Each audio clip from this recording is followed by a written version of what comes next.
টানা বর্ষণ ও পাহাড়ি ঢলে বেড়িবাঁধ ভেঙে প্লাবিত হয়েছে নেত্রকোনা জেলার পূর্বধলা, কমলাকান্দা ও দুর্গাপুর উপজেলার ১৫টি ইউনিয়ন। এতে করে ভোগান্তিতে পড়েছেন প্লাবিত ৫০টি গ্রামের প্রায় ৩০,০০০ মানুষ। জেলার দুর্গাপুর ও ময়মনসিংহের ধোবাউড়া এলাকার নেতাই নদীর পাড় ভেঙে উপদাখালী সোমেশ্বরী নদীর পানি বেড়েই চলেছে। জেলা পানি উন্নয়ন বোর্ডের তথ্য অনুযায়ী সোমেশ্বরী ও কংস নদীর পানি দুর্গাপুর ও জারিয়া পয়েন্টে কমেছে, তবে উপদাখালী নদীর পানি কমলাকান্দা পয়েন্টে বিপদসীমার ১৭ সেন্টিমিটার ওপর দিয়ে প্রবাহিত হচ্ছে। সরেজমিনে উপজেলার রংছাতি ইউনিয়নের পাঁচগাঁও এলাকায় গিয়ে দেখা যায়, পাহাড়ের ঢল কয়েক ঘন্টায় স্থায়ী হলেও কমলাকান্দা থেকে পাঁচগাঁও বর্ডার রোড পর্যন্ত ৩ কিলোমিটার রাস্তার বেশ কিছু জায়গা ভেঙে গেছে। এতে করে কমলাকান্দার সঙ্গে সড়ক যোগাযোগ বিচ্ছিন্ন হয়ে পড়েছে। প্রাকৃতিক এই দুর্যোগে হাঁস, মুরগি আর গৃহপালিত পশু নিয়ে বিপদে পড়েছেন মানুষ। উঠতি আমন ফসল ও পুকুরের মাছ ভেসে যাওয়ায় দিশেহারা হয়ে পড়েছেন কৃষক ও মাছের খামারিরা। পাঁচগাঁও বাজার থেকে বর্ডার রুট পর্যন্ত এই জায়গায় ৩ জায়গায় ভেঙে গেছে রাস্তাটা। এই এলাকার জনগণ খুব কষ্টে চলাফেরা করতেছে। পাহাড়ি বন্যা এবং অতিবৃষ্টিতে এই এলাকায় মানুষ বন্যায় কবলিত হয়ে পড়েছে। আমরা ছোট ছোট বাচ্চাগুলো খুবই অসহায় আছি। ঘর বাড়ি ভেঙে গেছে, হাঁস মুরগি যা ছিল তাও বন্যায় ডুবে গেছে। এখন আমরা কি করব, কোথায় থাকবো? ঘর পর্যন্ত পানি। আমরা এখন রাস্তার পাশে দাঁড়ায় আছি। মূলা, উষি, বাইগন, টমেটো এটা করছিলাম, এন চাষ করছিলাম, যে অনেক কিছু গাছগাছালি লাগাইছিলাম, সব কিছু শেষ।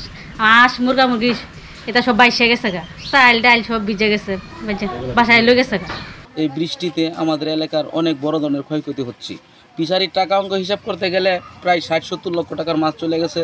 আমাদের এলাকা তো নিম্ন এলাকা, এই পাহাড়ি ডলে আমাদের অনেক ক্ষয়ক্ষতি হয়। ঢাকায় আসার একমাত্র রাস্তাটি ভেঙে যাওয়ায় রাজধানীর সাথে যোগাযোগ বন্ধ হয়ে পড়েছে স্থানীয়দের। ফলে চরম ভোগান্তিতে পড়েছেন কর্মজীবীরা। প্রায় ১ লক্ষ লোকের যাতায়াতের অবস্থা বন্ধ হয়ে গেছে গা। এই রাস্তা ভাঙাতে, এই রাস্তাটা লোক মেন ঢাকা যাওয়া আসার রাস্তা, টাকার ঘাট, এই কলাগাঁও, বাগদি, সুনামগঞ্জ, মশকলা বিভিন্ন এলাকার লোকজন এই রাস্তায় চলে। এটা মেন রুট, বিশ্ব রুট, ঢাকার সাথে সংযোগ নেত্রকোনা কলমান্দা হইয়া বিভিন্ন জায়গায় মানুষ যাতায়াত করে। এই রাস্তা ভাঙার কারণে এখন এই মানুষের দুর্যোগ অবস্থা দাঁড়াইছে। আপনার পাহাড়ি ঢলে, বিশেষ করে আপনার মেঘালয় থেকে যে জলটা ইন্ডিয়া থেকে আসছে, সেটা প্রথম এফেক্ট করছে আমার এই ইউনিয়নে, এবং আমার ইউনিয়নের রাস্তাঘাট এবং জমি ব্যাপক ক্ষতি হচ্ছে। আর আপাতত আমার যে পাঁচগাঁও টু কলমাকান্দা যে রাস্তা, ঢাকা টু পাঁচগাঁও যে বাসগুলি চলে, এগুলি টোটাল আপাতত বন্ধ আছে। উপজেলা নির্বাহী কর্মকর্তা জানান, ভারী বৃষ্টি ও পাহাড়ি ঢলে কমলাকান্দা উপজেলার ৮টি ইউনিয়নে বেশ কিছু এলাকা প্লাবিত হলেও সেখানকার মানুষজন এখনও পানিবন্দী হননি। ভারী বৃষ্টিতে কমলাকান্দার 8টি ইউনিয়নের বেশ কিছু নির্মাঞ্চল প্লাবিত হয়েছে, কিন্তু কোনো বাড়ি ঘরে পানি ওঠেনি বা মানুষজন পানিবন্দী হয়নি। আর আমাদের সবগুলো ইউনিয়নের প্রত্যেকটা স্পটে আমরা সামগ্রিকভাবে সার্বক্ষণিক যোগাযোগ রাখছি। দুর্যোগ মোকাবিলায় উপজেলায় 50টি আশ্রয় কেন্দ্র প্রস্তুত রাখা হয়েছে, খোলা হয়েছে কন্ট্রোল রুমও। মরিয়ম মিম, ঢাকা পোস্ট।